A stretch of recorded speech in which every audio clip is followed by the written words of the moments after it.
Day Heffrey. Cowboys completed their first day in pads, so we can talk about guys actually being able to block each other and push each other, not tackle each other. We're not doing all that, but they are able to run into each other with some aggression, maybe a little bit of aggression, not a lot of aggression. Although we did have a near dust up at the end. Connor McGovern and rookie second round pick Sam Williams. It was one of those things where you finish off a rep and you're just kind of like, and they're both like, hey, yeah. You got close to a dust up, but we did not have a dust up. And then Zeke talked to Sam Williams, and then Dak talked to Sam Williams, and we are good to go. Rock and roll.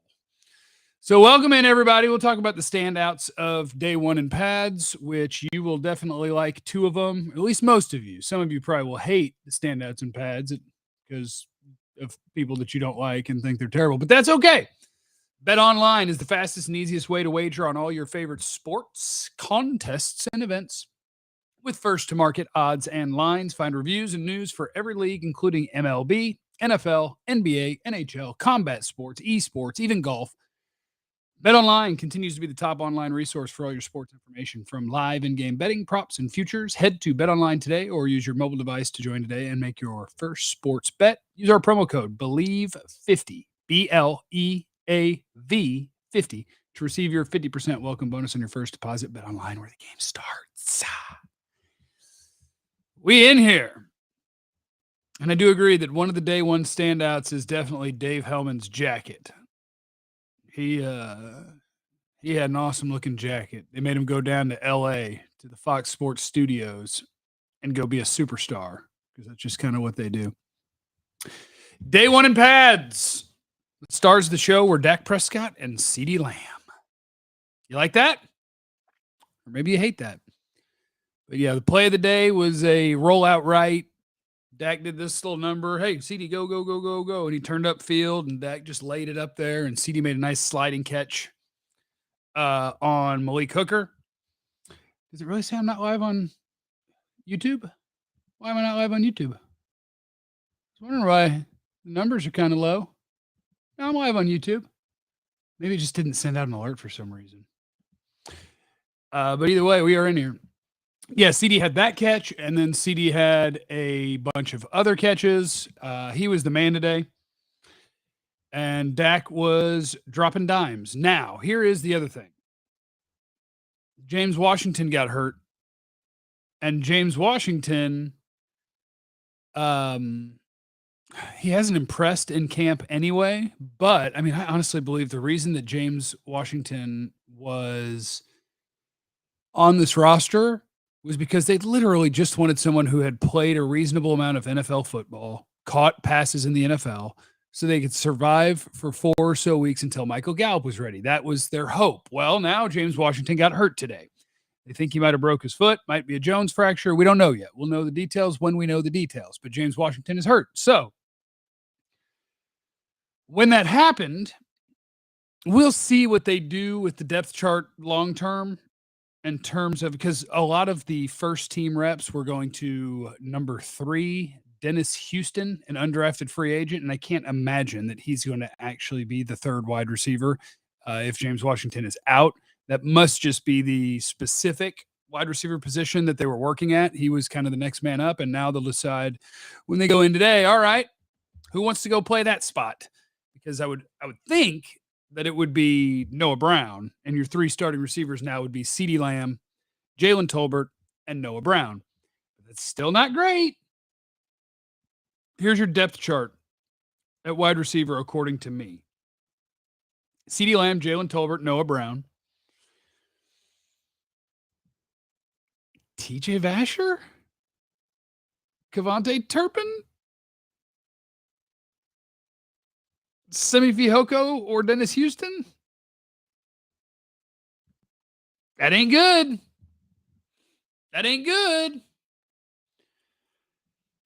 They got to sign somebody. The Cowboys got to sign somebody. It's got to happen. That wide receiver group doesn't work. That doesn't work. Like, if that's what they roll out there, then prepare for Dak not to play well and everybody to be really mad at Dak, and it'll be because he doesn't have good wide receivers. CeeDee's a beast. CeeDee was a beast out there today. Everybody else was just out there. Noah Brown had a nice catch. Tolbert made some catches. Vasher had at least one nice catch on a deep in route. But boy, oh boy, are they shorthanded at wide receiver, and they better go find somebody that can play. Whether it's a trade, whether it's signing one of the very few free agents that can still play that are out there. T.Y. Hilton, Emmanuel Sanders, Cole Beasley. You got to find somebody because they in trouble. They in trouble. Next thing. What did I miss? What happened to Washington? James Washington on a ball down the field being covered by Trayvon Diggs, got his foot kind of caught underneath Trayvon's body as they went down, and they fear that he might have broke it. Might be a Jones fracture, which would be very, very, very bad.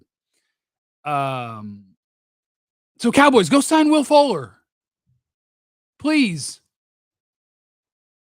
Right now, your number 4 wide receiver, maybe, is from the USFL or an undrafted free agent who didn't play last year because he was hurt. Go get Will Fuller. Please. I ask nicely. What is Parsons' projected snap count? All the snaps. That's his projected snap count. To play every damn snap. They also probably need to find an offensive lineman. Now, I know everybody's going to want to know, how did the offensive line look? How did the defensive line look? And you're going to ask about individual players. I will say this. The offense had a pretty good day.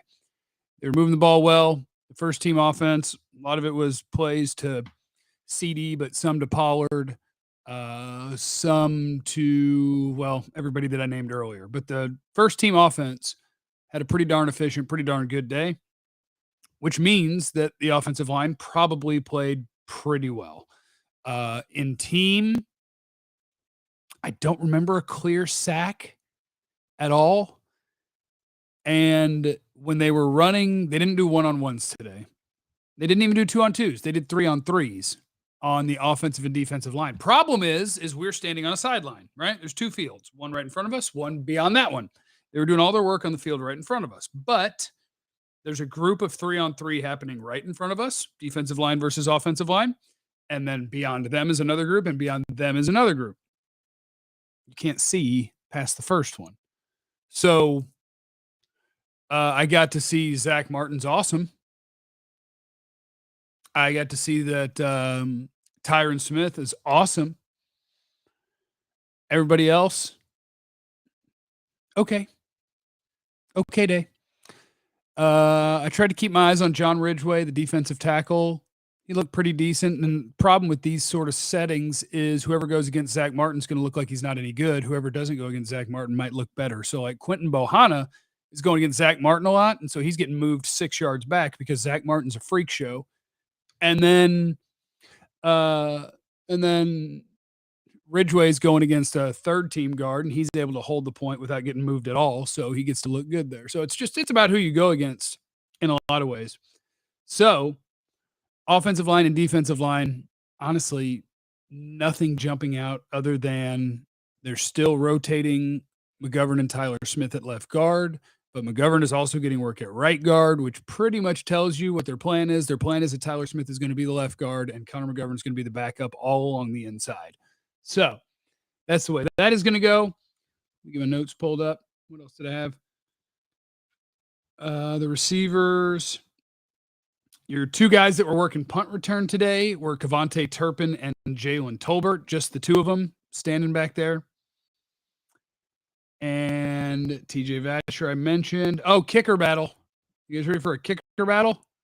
You can tell by the order that they go in. The Cowboys want Jonathan Garibay. They want the Texas Tech kicker to win the job. He is not helping them. Today he missed at least 4 kicks. 2 during a mojo moment. Mike McCarthy's fun time when he gets the whole team around, and then they run one play, and after they've run the one play, they run the field goal team out there and they kick the ball. In his mojo moments, Texas Tech man missed them both. Liram made them both. Liram has missed 2 kicks total in his 2 days. Garibay has missed 8, give or take. So I know who they want to be the kicker, but I also know which kicker is making his kicks. And it ain't him. So that is that. Receivers, kickers. You got a good one, a glimpse of some of the good Tyler Smith stuff in team when he was at left guard and it was Tristan Hill against him. And I couldn't tell if something might have got wonky in terms of like Tristan Hill getting knocked off balance by something else. But Tyler Smith, boy, there's video on my Twitter at Time for Jeffrey. Boy, he got planted. Tyler Smith took him off the ground and to the ground. Yeah, he missed a lot of kicks. Yeah, wide receiver is in trouble. They need a wide receiver. They probably need an offensive tackle. Try to keep a sharp eye on Josh Ball tomorrow to see if I think he's a capable swing tackle as we go along with this. Hopefully they'll give us some one-on-ones or easier to see 2-on-2 and 3-on-3s. Other than that, not a lot today. Line, quarterback. Quarterback was really good. CeeDee was a stud. Nothing in the secondary really stood out. Nashawn Wright had an interception. On Will Greer, they sent Basher deep, which is 6'6" on 6'4". It's a couple of big old boys. And Nashawn Wright went up and got it. Intercepted that one. And I think that's really all I got today. I'd love to have a bunch of huge notes that are super important, but what happened today that was super important, James Washington got hurt. They need a wide receiver. CeeDee Lamb and Dak were awesome. The kicker that they don't want to win the competition is winning the competition. Turpin and Tolbert, your punt return guys. Vasher keeps making at least a play a day. Tyler Smith flashed some power. Tyron Smith is awesome. Zach Martin is awesome. Jaron Kearse had a scare where he planted a foot wrong and had to limp off the field, went to the locker room, but then he came back out and he got back into practice. So that's what we got. That was today's practice. So thanks for hanging out with me. And thanks to the Ben and Skin Show on 97.1 The Eagle, who gets me out here. I'm actually about to do a hit with them here in about 10 minutes. So on the iHeart Radio app, or if you're in DFW, 97.1 The Eagle, 4:15 every day. Local Texas time is I do a hit with them. And they helped me to get out here. So shout out to Ben and Skin. They do a lovely show from 2 to 5, 97.1 The Eagle. And shout out to my guy Ziggy, oneandonlyziggy.com, oneandonlyziggy.com for your affordable artwork that is kick-ass and made by a friend of mine. All right, that's it. Remember, you have no idea what anyone is going through, so be cool to everyone. I love you.